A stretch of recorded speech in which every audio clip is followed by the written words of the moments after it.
আসসালামু আলাইকুম। আশা করি আপনারা সবাই ভালো রয়েছেন। তো ভিউয়ার্স, আপনারা জানেন যে আমি আসলে এই চ্যানেলের মাধ্যমে আপনাদেরকে সবসময় কিন্তু উপবৃত্তি ও ভাতা বিষয়ক বিভিন্ন প্রকার আপডেট দিয়ে থাকি। তো ভিউয়ার্স, আপনারা অবশ্যই অবগত রয়েছেন যে আসলে বিগত প্রায় একটি বছর হয়ে যাচ্ছে, কারণ আপনারা 2025 সালের জুন মাসে আপনারা কিন্তু লাস্ট উপবৃত্তির টাকা পেয়েছেন, এখন পর্যন্ত উপবৃত্তির টাকা পাননি। তো ভিউয়ার্স, আপনারা জানেন যে আমি শুধু মনে করেন যে ভিডিও তৈরি করি না, আমি কিন্তু আসলে সরকারি যে সকল চিঠিগুলো রয়েছে অর্থাৎ উপবৃত্তি বিষয়ে সেগুলো কিন্তু এই চ্যানেলের মাধ্যমে পাবলিশ করি এবং আসলে চিঠিগুলোর আপডেট আপনাদেরকে দিয়ে থাকি। যদি আপনি একজন উপবৃত্তিপ্রাপ্ত স্টুডেন্ট হয়ে থাকেন বা আপনার ফ্যামিলিতে কেউ যদি উপবৃত্তি পেয়ে থাকে বা কেউ উপবৃত্তি পাচ্ছে অথবা আপনি এই উপবৃত্তি বিষয়ক ভিডিওগুলো দেখার জন্য আগ্রহী থাকেন, তো আপনার জন্য কিন্তু আজকের এই চিঠিটা আমার খুবই গুরুত্বপূর্ণ।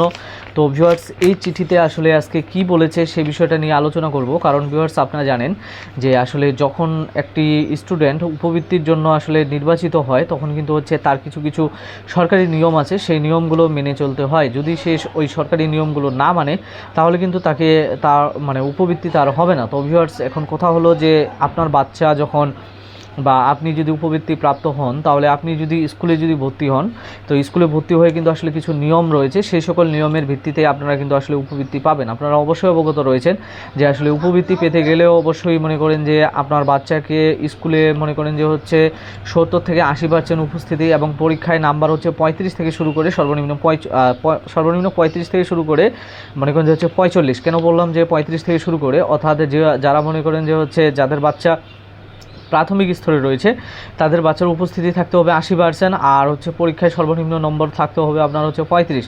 আর যারা হাই স্কুল লেভেলে রয়েছে তাদের উপস্থিতি থাকতে হবে আপনার 70%, আর পরীক্ষায় নম্বর থাকতে হবে 45%। যদি এই সকল নিয়মগুলো বজায় রাখে তবেই কিন্তু যে তারা এবার কিন্তু 2026 সালের সামনে কিন্তু আসলে উপবৃত্তি পাবে। তো ভিউয়ার্স, এখন একটা কথা হলো যে আপনারা সবাই তো একটা মনে করেন যে আমাকে কথা বলেন যে আমি নাকি আসলে মিথ্যা কথা বলি। তো ভিউয়ার্স, আমি একটা কথা বলি যে আপনার কিন্তু একটা অন্য পরিচয় আছে, সেটা এখন দিব না, পরে দিব। তো আপনারা দেখেন যে আসলে এই যে মনে করেন যে একটা চিঠি আমার হাতে রয়েছে, এই চিঠিটা এটা কিন্তু আসলে আমি ইস্যু করিনি।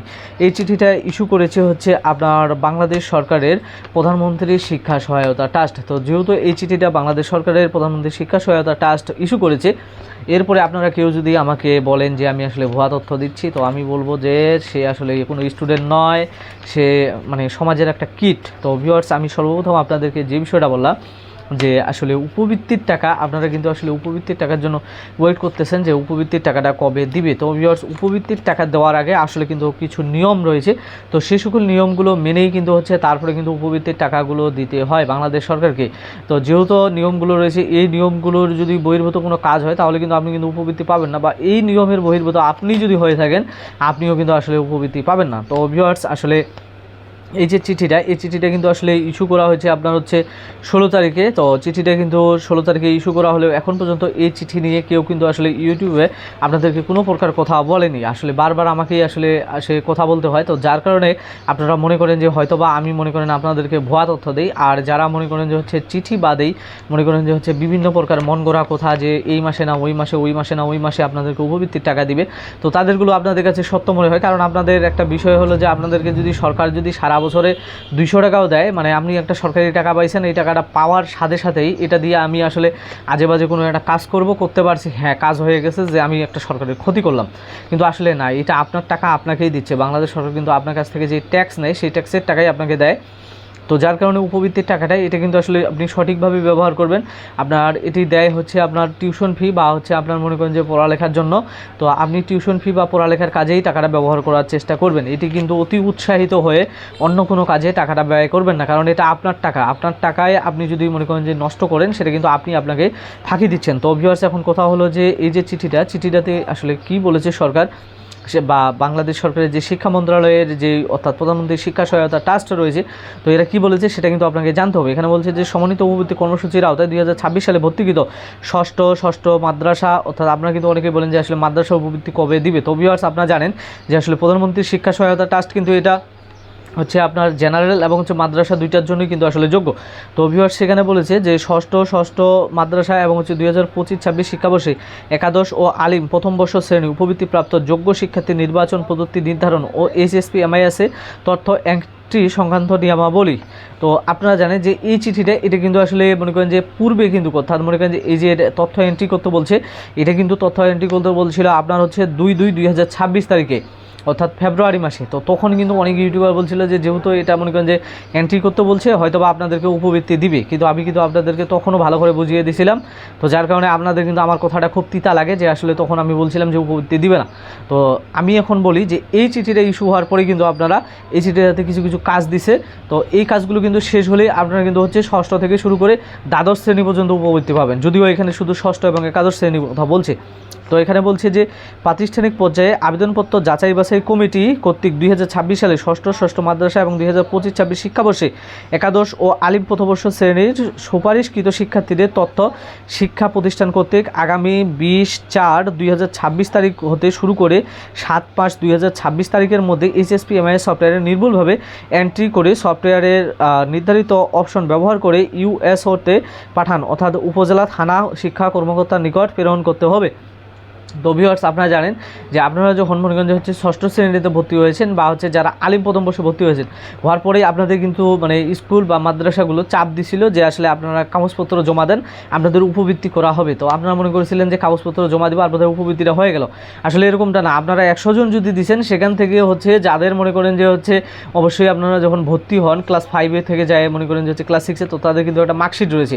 তো সেই মার্কশিটে কিন্তু হচ্ছে আপনার যে একটা মনে করেন যে হচ্ছে জীবন বৃত্তান্তও রয়েছে, যে আপনার বাবার ইনকাম কত, আপনার মায়ের ইনকাম কত, বা আপনাদের ফ্যামিলির ব্যাকগ্রাউন্ড অর্থাৎ স্ট্যাটাস কীরকম, এবং আপনি যে আসলে একটা ভালো স্টুডেন্ট এটা কিন্তু আপনার হচ্ছে ক্লাস 5-এর যেই মনে করেন যে আপনার সার্টিফিকেট বা হচ্ছে যে মূল্যায়ন বা প্রত্যয়ন রয়েছে সেটা কিন্তু আসলে নির্ণয় করে। তো সেখানে দেখবে যে আসলে যারা মেধাবী তাদেরকে সর্বপ্রথম চান্স দেওয়া হবে। ধরুন যে 1 থেকে 10 পর্যন্ত যারা মেধাবী রয়েছে এইভাবে কিন্তু হচ্ছে যে তাদেরকে কিন্তু আসলে চান্স দেওয়া হবে। যারা মনে করেন যে হচ্ছে ক্লাস 5-এ মনে করেন যে A+ প্রাপ্ত রয়েছে বা গোল্ডেন A+ পাইছে বা হচ্ছে মনে করেন যে হচ্ছে 4 পয়েন্ট পাইছে বা হচ্ছে A গ্রেড পেয়েছে, এদেরকে আগে কিন্তু চান্স দেওয়া হবে। এরপরে হচ্ছে কি যে মনে করেন যে যখন মনে করেন যে এটা হলো মেধাবীর পরে হলো যে হচ্ছে আপনার বিশেষ বিবেচনা রয়েছে, এরপরে হচ্ছে আপনার কোডা রয়েছে। তো এই সকল ক্ষেত্রে হচ্ছে যে 100 জন স্টুডেন্ট আপনারা যদি ভর্তি হয়েছেন সেখান থেকে কিন্তু 80 জনের আপনাদের উপবৃত্তিটা হবে। তো সেই সকল 80 জনের যে উপবৃত্তিটা হবে তো তাদের যে কাগজগুলো রয়েছে সেই কাগজগুলোকে আসলে ফাইনালি